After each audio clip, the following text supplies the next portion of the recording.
Au nom du Père et du Fils et du Saint-Esprit. Amen. La grâce de Jésus, notre Seigneur, l'amour de Dieu le Père et la communion de l'Esprit Saint soient toujours avec vous. Et avec votre esprit. Il y a quelques jours, je recevais un message d'une des personnes qui nous suivent à travers ce canal qui voulait rebaptiser notre page. Il disait que nous pouvons l'appeler la paroisse en ligne. Alors, bienvenue à notre paroisse en ligne, bienvenue à la table du Seigneur. Une semaine de plus que le Seigneur nous offre, une opportunité pour que nous puissions lui dire merci pour toutes les bénédictions, pour toutes les grâces que nous recevons de lui. Une opportunité pour que nous puissions nous convertir de nouveau, lui demander pardon pour nos péchés, mais pourquoi pas, il est notre Père, lui présenter nos misères, nos soucis, lui présenter nos projets et nos besoins. Intention de messe. Les enfants et petits-enfants à Lou demandent au Seigneur le repos éternel de leur père et grand-père Joseph Alou Miezan et de leur mère et grand-mère Kwasi Asumokan, épouse Alou. La famille Chata Tenzoemfoud disent merci au Seigneur pour l'année 2023 et lui confie l'année 2024 en lui implorant la grâce et la protection sur chacun de ses membres. Marie-Josée prie le Seigneur pour le repos éternel de l'âme de sa maman, Georgette Séméran Casimir. Préparons-nous, chers frères et sœurs, à célébrer dignement le mystère de l'Eucharistie en reconnaissant que nous sommes des pécheurs.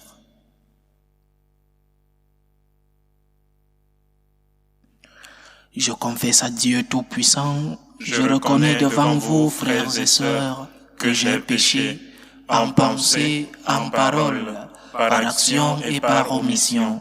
Oui, j'ai vraiment péché, c'est pourquoi je supplie la bienheureuse Vierge Marie, les anges et tous les saints, et vous aussi, frères et sœurs, de prier pour moi le Seigneur notre Dieu. Que Dieu Tout-Puissant nous fasse miséricorde, qu'il nous pardonne nos péchés et nous conduise à la vie éternelle. Amen.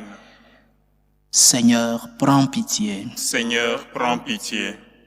Ô Christ, prends pitié. Ô Christ, prends pitié. Seigneur, prends pitié. Seigneur, prends pitié. Gloire à Dieu au plus haut des cieux et paix sur la terre aux hommes qui l'aiment. Nous te louons, nous te bénissons, nous t'adorons. Nous te glorifions, nous te rendons grâce pour ton immense gloire. Seigneur Dieu, Roi du ciel, Dieu le Père Tout-Puissant, Seigneur Fils unique Jésus-Christ, Seigneur Dieu, agneau de Dieu, le Fils du Père, toi qui enlèves les péchés du monde, prends pitié de nous. Toi qui enlèves les péchés du monde, reçois notre prière. Toi qui es assis à la droite du Père, prends pitié de nous. Car toi seul es saint, toi seul es Seigneur, toi seul es le Très-Haut Jésus-Christ, avec le Saint-Esprit, dans la gloire de Dieu le Père. Amen. Prions le Seigneur. Dieu éternel et tout-puissant, dirige notre vie selon ton amour, afin qu'au nom de ton Fils bien-aimé, nous portions des fruits en abondance. Par Jésus-Christ, ton Fils, notre Seigneur, qui vit et règne avec toi dans l'unité du Saint-Esprit, Dieu, pour les siècles des siècles. Amen. Écoutons la parole de Dieu.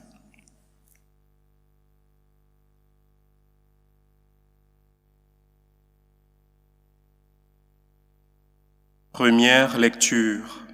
Lecture du livre de Jonas. La parole du Seigneur fut adressée de nouveau à Jonas. Lève-toi, va à Ninive, la grande ville païenne. Proclame le message que je te donne sur elle. Jonas se leva et partit pour Ninive, selon la parole du Seigneur. Or Ninive était une ville extraordinairement grande. Il fallait 3 jours pour la traverser. Jonas la parcourut une journée à peine en proclamant « Encore 40 jours et Ninive sera détruite. » Aussitôt, les gens de Ninive crurent en Dieu. Ils annoncèrent un jeûne, et tous, du plus grand au plus petit, se vêtirent de toile à sac. En voyant leur réaction, et comment ils se détournaient de leur conduite mauvaise, Dieu renonça au châtiment dont il avait menacé. Parole du Seigneur. Nous rendons grâce à Dieu. Seigneur, enseigne-moi tes chemins. Seigneur, enseigne-moi tes chemins. Seigneur, enseigne-moi tes voies, fais-moi connaître ta route. Dirige-moi par ta vérité, enseigne-moi, car tu es le Dieu qui me sauve. Seigneur, enseigne-moi tes chemins. Rappelle-toi, Seigneur, ta tendresse, ton amour qui est de toujours. Dans ton amour, ne m'oublie pas, en raison de ta bonté, Seigneur. Seigneur, enseigne-moi tes chemins. Il est droit, il est bon, le Seigneur, lui qui montre aux pécheurs le chemin.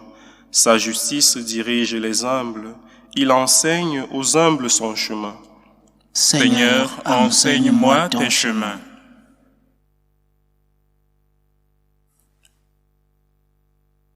Lecture de la première lettre de Saint Paul apôtre aux Corinthiens.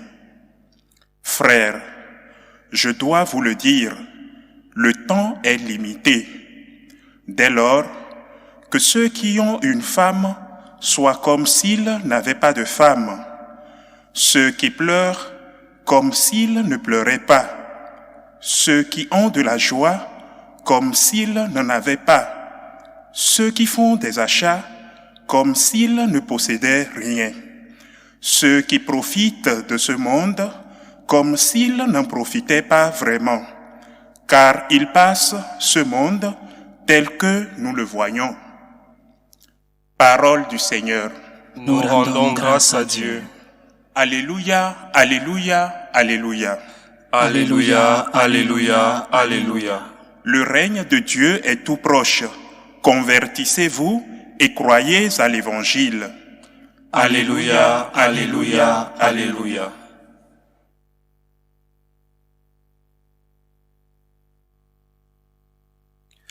Le Seigneur soit avec vous. Et avec votre esprit. Évangile de Jésus-Christ selon saint Marc. Gloire à toi, Seigneur. Après l'arrestation de Jean le Baptiste, Jésus partit pour la Galilée proclamer l'évangile de Dieu. Il disait, « Les temps sont accomplis, le règne de Dieu est tout proche. Convertissez-vous et croyez à l'évangile. » Passant le long de la mer de Galilée, Jésus vit Simon et André, le frère de Simon, en train de jeter les filets dans la mer, car c'étaient des pêcheurs. Il leur dit, « Venez à ma suite, je vous ferai devenir pêcheurs d'hommes. » Aussitôt, laissant leurs filets, ils le suivirent. Jésus avança un peu et il vit Jacques, fils de Zébédée, et son frère Jean, qui étaient dans la barque et réparaient les filets. Aussitôt, Jésus les appela. Alors, laissant dans la barque leur père Zébédée avec ses ouvriers, ils partirent à sa suite. Acclamons la parole de Dieu. Louange à toi, Seigneur Jésus. Jésus commence à mettre les bases de son message dans sa vie publique, non seulement avec l'appel des premiers, ceux-là qui seront plus tard des apôtres, mais aussi les bases, les grandes bases de son enseignement. Il est venu pour proclamer la bonne nouvelle, c'est la définition de l'évangile, la bonne nouvelle. Il est venu pour proclamer le règne des cieux. Mais la bonne nouvelle de Jésus signifie une nouvelle, non seulement qui nous aide dans ce monde, mais une nouvelle qui nous garantit un monde, une vie après celle-ci. Le royaume des cieux commence ici sur la terre. Mais le royaume des cieux, le plus important dans ce concept du royaume des cieux, c'est la vie éternelle. La liturgie d'aujourd'hui nous fait méditer sur 3 points essentiels, 3 enseignements. Le premier vient de la première lecture que nous avons lue du livre de Jonas. Dieu est lumière. Dieu est cette lumière qui guide nos pas. Dieu est cette lumière qui nous conduit. Si nous n'avons pas cette lumière de Dieu en nous, nous ne saurons pas faire le bien et éviter le mal. Si la lumière du Seigneur ne nous illumine pas, nous marcherons comme des brebis sans pasteur, sans berger. Dieu est lumière. Et c'est ce Dieu qui illumine les pas de Jonas pour aller annoncer cette même bonne nouvelle à Ninive, cette ville qui avait tourné le dos à Dieu. Dieu est notre lumière. Grâce à la lumière, tu sais où marcher sans tomber ou sans faire tomber les autres. Parce que lorsque tu n'as pas de lumière, non seulement tu trébuches toi-même, mais tu fais trébucher les autres. Tu es un instrument de chute pour les autres parce que tu n'as pas de lumière en toi. Grâce à la lumière du Christ, tu peux faire le bien. Grâce à la lumière du Christ, tu peux éviter le mal. Dieu est lumière. Mais non seulement une lumière physique qui éclaire nos jours, mais aussi et surtout une lumière morale, une lumière éthique. Si Dieu n'illumine pas nos consciences, nous marcherons selon ce que le monde d'aujourd'hui nous enseigne. Nous serons voués à l'enseignement qui domine dans le monde. Chesterton disait que le christianisme est le seul élément qui nous libère de l'esclavage d'être des enfants de notre temps et de notre zone géographique. Parce que nous sommes régis par la lumière qui nous vient de la parole de Dieu. Si la lumière qui nous vient de Dieu n'est pas celle qui régit nos consciences, alors nous allons tomber dans cette adaptation au monde, dans le politiquement correct. Nous allons tomber dans... Hier, nous voyons dans l'évangile où la famille de Jésus se plaignait déjà parce que le Seigneur avait commencé son ministère public. C'est ainsi que lorsque nous n'avons pas de lumière, lorsque nous n'avons pas le Christ en lui, à travers sa lumière, nous tomberons dans ces pratiques que le monde d'aujourd'hui, le monde dominant, le courant dominant, ce qu'il nous enseigne. Le Christ est notre lumière, une lumière physique, mais aussi une lumière morale, une lumière éthique. Saint Jean, dans son évangile, fait une grande différence entre la lumière et l'obscurité. Lorsque Judas va trahir le Christ, Saint Jean se rappelle très bien et il dit que c'était la nuit pour faire la différence entre les ténèbres et la lumière du Seigneur. C'était la nuit. Il était de nuit. Ne soyons donc pas ceux-là qui marchent dans la nuit, parce que nous avons cette lumière du Christ qui nous illumine. Je répète, si tu n'as pas la lumière du Christ, tu vas t'adapter à ce que dit le courant dominant dans le monde, dans le politiquement correct. Si le Christ t'accompagne dans ta conscience, si le Christ est celui qui éclaire tes décisions, tes actes, alors tu pourras marcher sur les chemins de celui-là qui est ton Dieu. Tu auras une conscience bien alimentée et bien formée parce que le Christ lui-même vit en toi. Premier enseignement donc, où trouves-tu ta lumière? Le psaume d'aujourd'hui nous disait, Seigneur, enseigne-moi tes chemins. Enseigne-moi tes chemins par ta lumière. Nous ne pouvons pas cheminer avec le Seigneur si nous n'avons pas reçu sa lumière. Accepte la lumière du Seigneur qui éclaire ta conscience, qui éclaire tes jours, qui éclaire tes décisions, qui t'enseigne ce qui est bon et ce qui est mauvais, qui te fait distinguer le bien du mal. Sinon, nous tomberons tous dans le politiquement correct, dans le courant prédominant. Mais le Christ n'est pas venu pour s'adapter au monde. Le Christ est venu pour que son message puisse transformer les cœurs des hommes. Et accepte sa lumière. Elle est bien pour toi.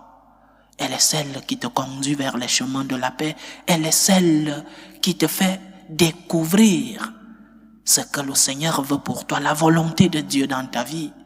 La lumière. Dieu s'est fait lumière pour éclairer tes chemins, les chemins de ta vie spirituelle, mais aussi les chemins de ta vie quotidienne. Accepte la lumière du Christ. Reçois cette lumière qui a toujours éclairé le monde. Accepte cette lumière qui veut t'éclairer pour que tu puisses marcher avec le Christ. Premier enseignement donc, le Christ est la lumière. La lumière qui guide tes pas, la lumière qui veut guider ta vie, la lumière qui t'enseigne à distinguer le bien du mal. Deuxième enseignement, la conversion. Le Seigneur est venu annoncer la conversion. Les temps sont accomplis, le règne de Dieu est tout proche.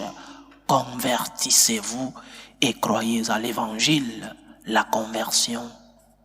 Mais il n'y a pas de conversion s'il n'y a pas de lumière. Il n'y a pas de conversion s'il n'y a pas une conscience éclairée. Nous revenons sur la lumière. Il n'y a pas de conversion si tu ne sais pas distinguer le bien du mal. La conversion, c'est d'abord acceptation de la lumière et après, acceptation de son péché et demande de pardon. Nous devons comprendre que nous ne sommes pas des personnes qui ne font pas le mal. Mais pour comprendre cela, il nous faut la lumière du Christ. La conversion. Aujourd'hui, c'est un concept, une réalité qui n'est pas prêchée. Personne ne parle de conversion. Parce qu'aujourd'hui, peut-être par l'influence de la société, tout est relatif. Peut-être aussi par l'influence de la démocratie, tout est relatif. Et tout est subjectif. Je fais ce que je veux de ma vie. Tout est si relatif que le bien et le mal le sont aussi. Nous devons être conscients que le mal que nous faisons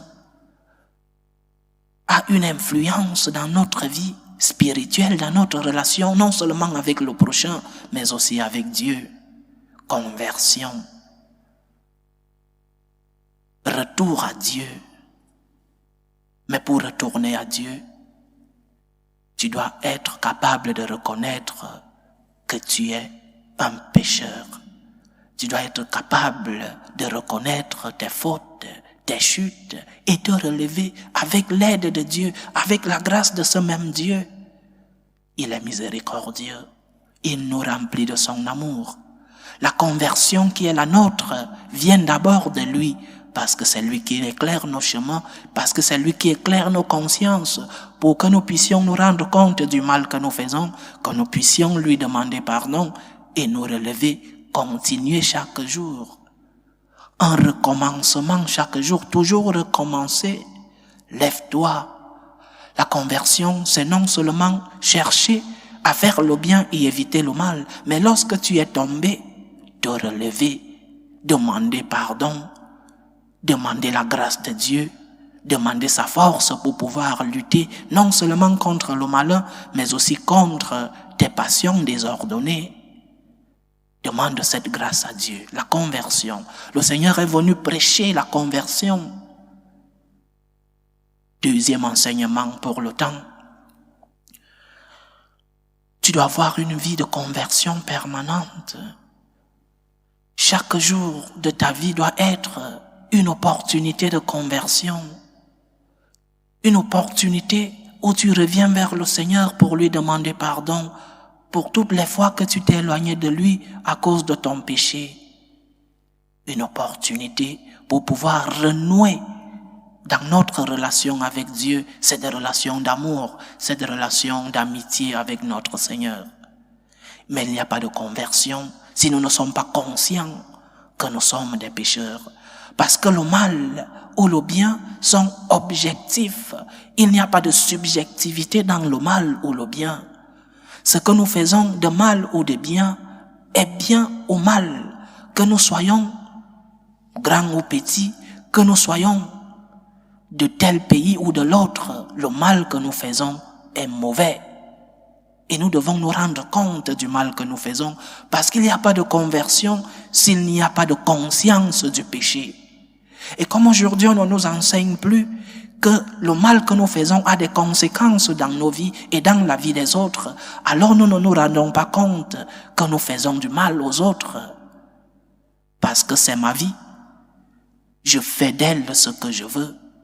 Mais attention, elle est ta vie, c'est vrai. Mais le mal que tu fais, tu le fais aussi aux autres. Le mal que tu te fais a des conséquences sur ton prochain. Conversion, retour à Dieu, retour à l'origine. Ton origine, c'est Dieu. Ta source, c'est Dieu. S'il n'y a pas un retour à Dieu, il n'y a pas de conversion.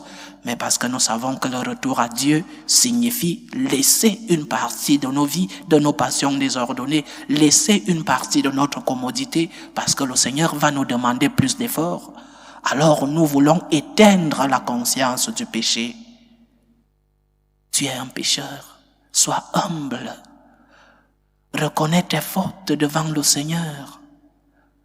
Reconnais tes faiblesses lorsque tu es tombé.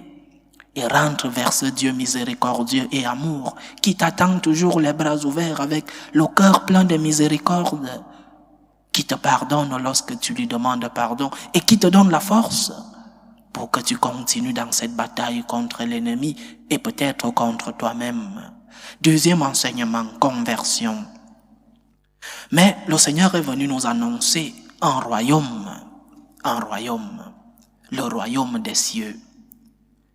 Jésus n'était pas ce libérateur politique qu'attendait un courant du judaïsme, par exemple la secte des Zélotes, qui attendait un libérateur politique qui allait libérer le peuple du joug de l'esclavage romain, de l'Empire romain.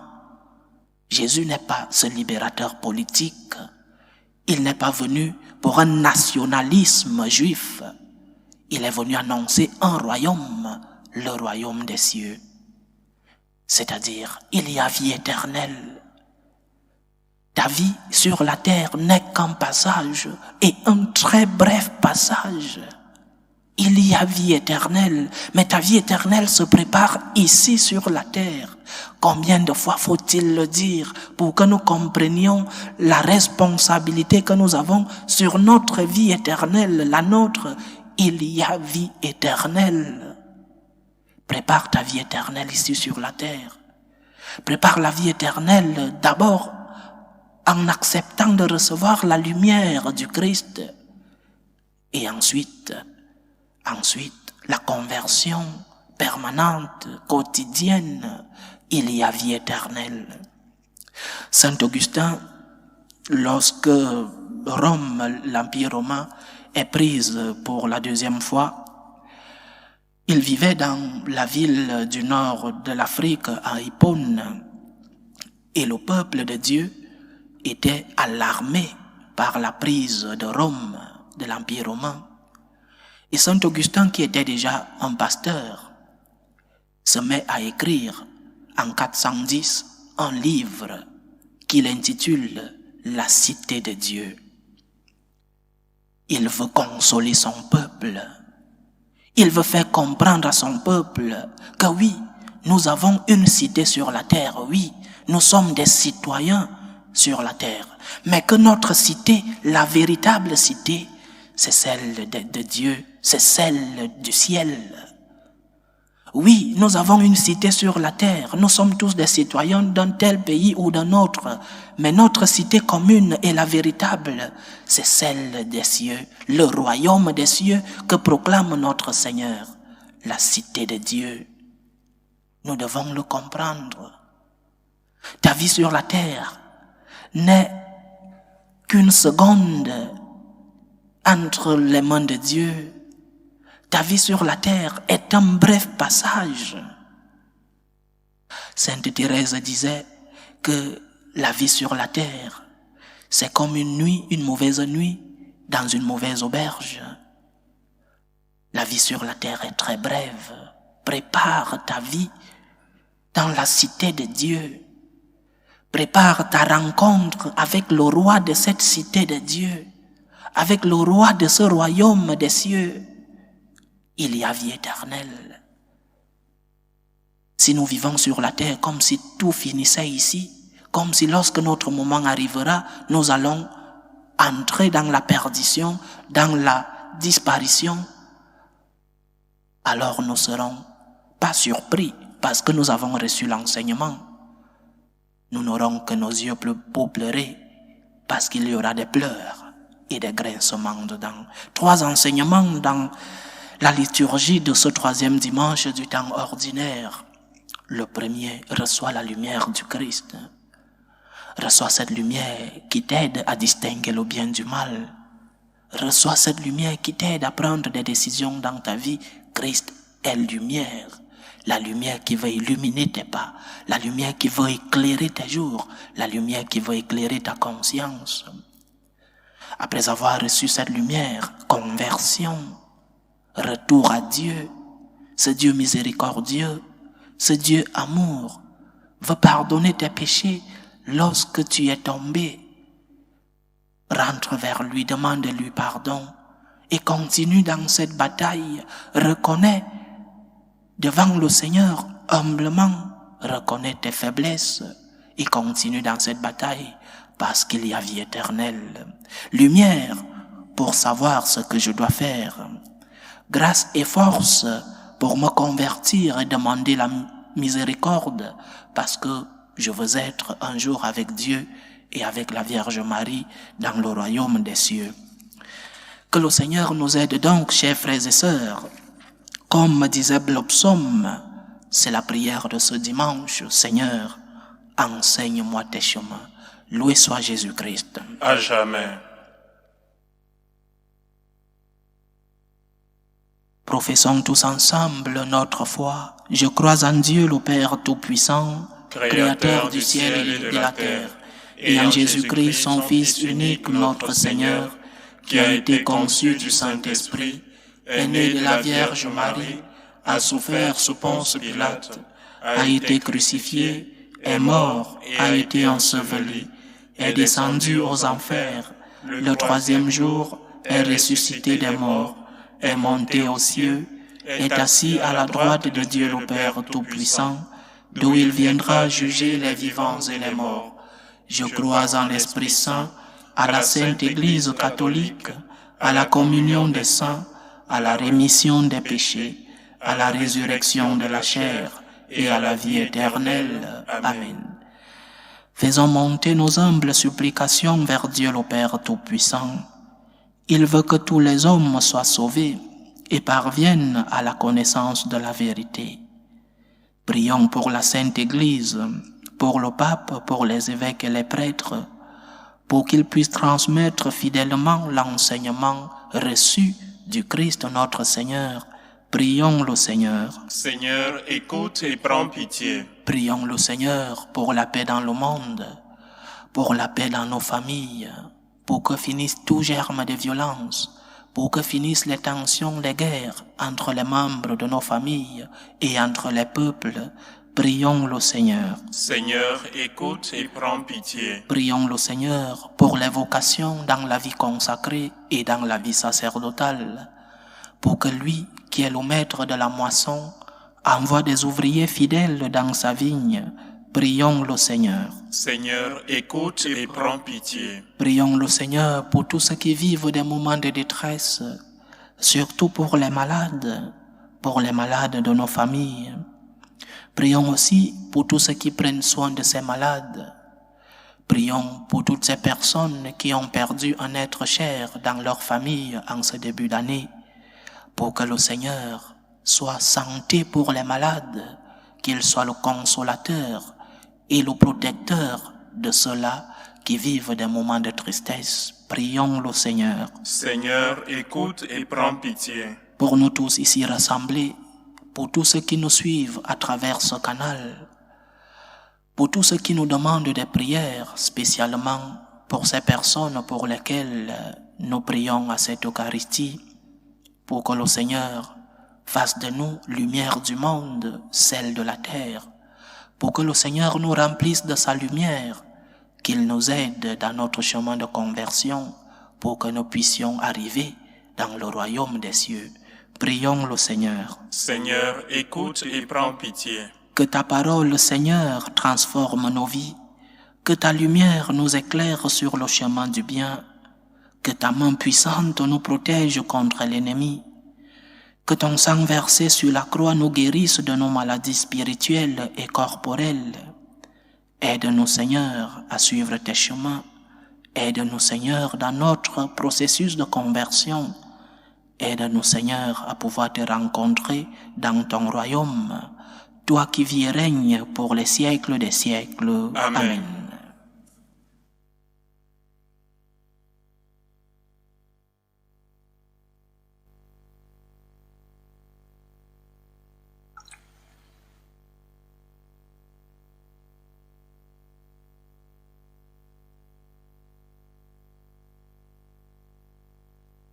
Tu es béni, Seigneur, Dieu de l'univers. Nous avons reçu de ta bonté le pain que nous te présentons, fruit de la terre et du travail des hommes.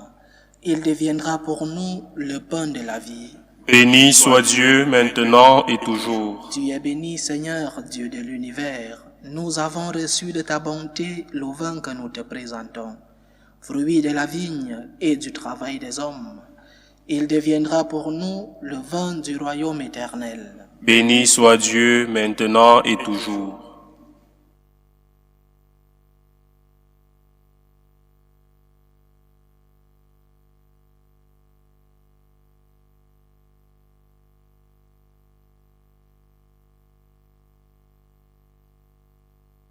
Prions ensemble, chers frères et sœurs, au moment d'offrir le sacrifice de toute l'Église. Pour la gloire de Dieu et le salut du monde. Accueille avec bienveillance nos présents, nous t'en prions, Seigneur, qu'ils soient sanctifiés et servent ainsi à notre salut. Par Jésus-Christ, ton Fils, notre Seigneur, qui vit et règne avec toi dans l'unité du Saint-Esprit, Dieu, pour les siècles des siècles. Amen. Le Seigneur soit avec vous. Et avec votre esprit. Élevons notre cœur. Nous le tournons vers le Seigneur. Rendons grâce au Seigneur notre Dieu. Cela est juste et bon. Vraiment, il est juste et bon pour ta gloire et notre salut, de t'offrir notre action de grâce toujours et en tout lieu. Seigneur, Père très saint, Dieu éternel et tout-puissant, par le Christ notre Seigneur. Nous reconnaissons le signe de ton immense gloire, quand tu portes secours à la faiblesse humaine par ta puissance divine. Mais plus encore, quand ton Fils prend notre condition mortelle pour nous guérir de la mort. Ainsi, tu fais de notre existence périssable un passage vers le salut par le Christ notre Seigneur. Par lui, les anges adorent ta majesté et se réjouissent en ta présence à jamais. À leur hymne de louange, laisse-nous joindre nos voix pour chanter et proclamer. Saint, Saint, Saint, le Seigneur Dieu de l'univers, le ciel et la terre sont remplis de ta gloire. Hosanna au plus haut des cieux. Béni soit celui qui vient au nom du Seigneur. Hosanna au plus haut des cieux. Toi qui es vraiment saint, toi qui es la source de toute sainteté, Seigneur, nous te prions. Sanctifie ces offrandes en répandant sur elles ton esprit, qu'elles deviennent pour nous le corps et le sang de Jésus le Christ, notre Seigneur. Au moment d'être livré et d'entrer librement dans sa passion, il prit le pain. Il rendit grâce, il le rompit et le donna à ses disciples en disant: Prenez et mangez-en tous, ceci est mon corps, livré pour vous.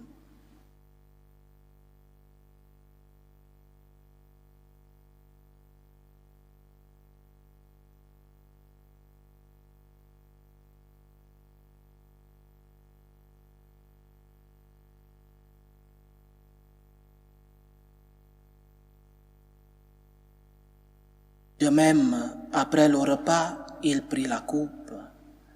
De nouveau, il rendit grâce et la donna à ses disciples en disant, « Prenez et buvez-en tous, car ceci est la coupe de mon sang, le sang de l'alliance nouvelle et éternelle, qui sera versé pour vous et pour la multitude en rémission des péchés. Vous ferez cela en mémoire de moi. »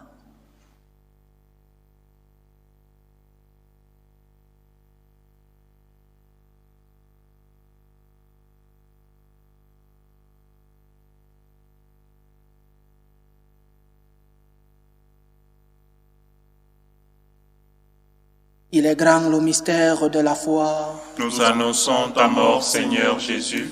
Nous proclamons ta résurrection. Nous attendons ta venue dans la gloire. En faisant ainsi mémoire de la mort et de la résurrection de ton Fils, nous t'offrons, Seigneur, le pain de la vie et la coupe du salut. Et nous te rendons grâce, car tu nous as estimés dignes de nous tenir devant toi pour te servir. Humblement, nous te demandons qu'en ayant part au corps et au sang du Christ, nous soyons rassemblés par l'Esprit Saint en un seul corps. Souviens-toi, Seigneur, de ton Église répandue à travers le monde. Fais-la grandir dans ta charité, en union avec le pape François, notre évêque José et tous ceux qui ont la charge de ton peuple. Souviens-toi aussi de nos frères et sœurs qui se sont endormis dans l'espérance de la résurrection. Souviens-toi de tes fils, Joseph Alou Miezan, Assomokan épouse Alou. Souviens-toi de Georgette de Semeran Casimir. Et souviens-toi dans ta miséricorde de tous les défunts.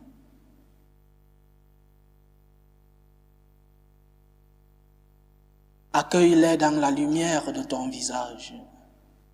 Sur nous tous enfants, nous implorons ta bonté.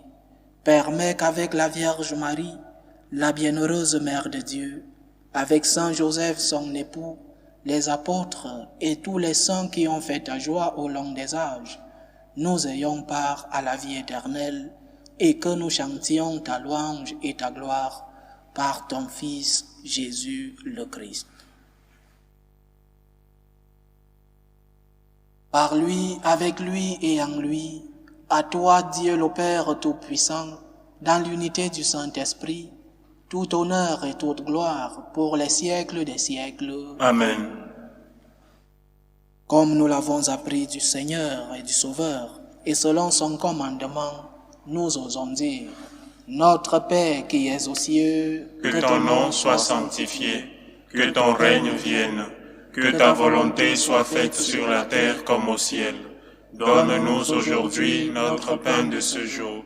Pardonne-nous nos offenses, comme nous pardonnons aussi à ceux qui nous ont offensés. Et ne nous laisse pas entrer en tentation, mais délivre-nous du mal. Délivre-nous de tout mal, Seigneur, et donne la paix à notre temps. Soutenus par ta miséricorde, nous serons libérés de tout péché, à l'abri de toute épreuve. Nous qui attendons que se réalise cette bienheureuse espérance, l'avènement de Jésus-Christ, notre Sauveur. Car c'est à toi qu'appartiennent le règne, la puissance et la gloire pour les siècles des siècles. Seigneur Jésus-Christ, tu as dit à tes apôtres, « Je vous laisse la paix, je vous donne ma paix. » Ne regarde pas nos péchés, mais la foi de ton Église. Pour que ta volonté s'accomplisse, donne-lui toujours cette paix et conduis-la vers l'unité parfaite. Toi qui vis et règnes pour les siècles des siècles. Amen. Que la paix du Seigneur soit toujours avec vous. Et avec votre esprit. Dans la charité du Christ, donnez-vous la paix. Et avec votre esprit.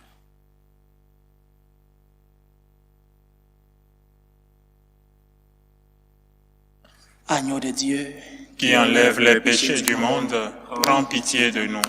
Agneau de Dieu, qui enlève les péchés du monde, prends pitié de nous. Agneau de Dieu, qui enlève les péchés du monde, donne-nous la paix.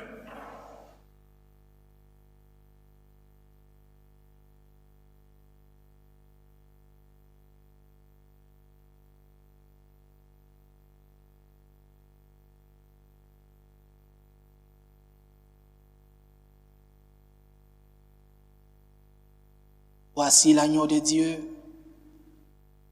Voici celui qui enlève les péchés du monde.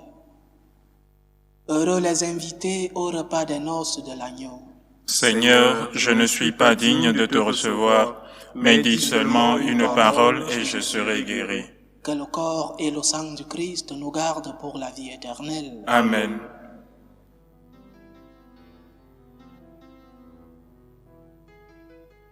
Communion spirituelle.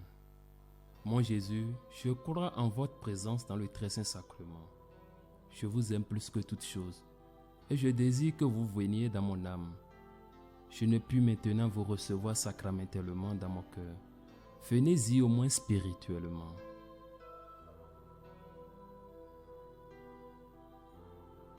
Je vous embrasse comme si vous étiez déjà venu, et je m'unis à vous tout entier. Ne permettez pas que j'aie jamais le malheur de me séparer de vous. Amen.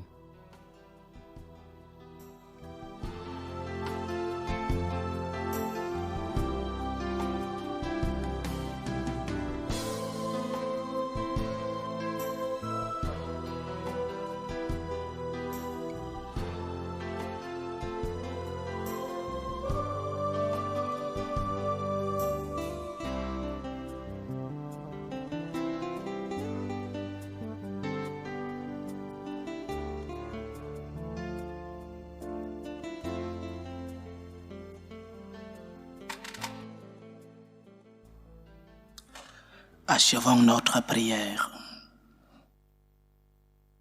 Permets-nous, t'en prions, Dieu Tout-Puissant, qu'ayant reçu de toi la grâce d'une nouvelle vie, nous puissions nous en émerveiller toujours.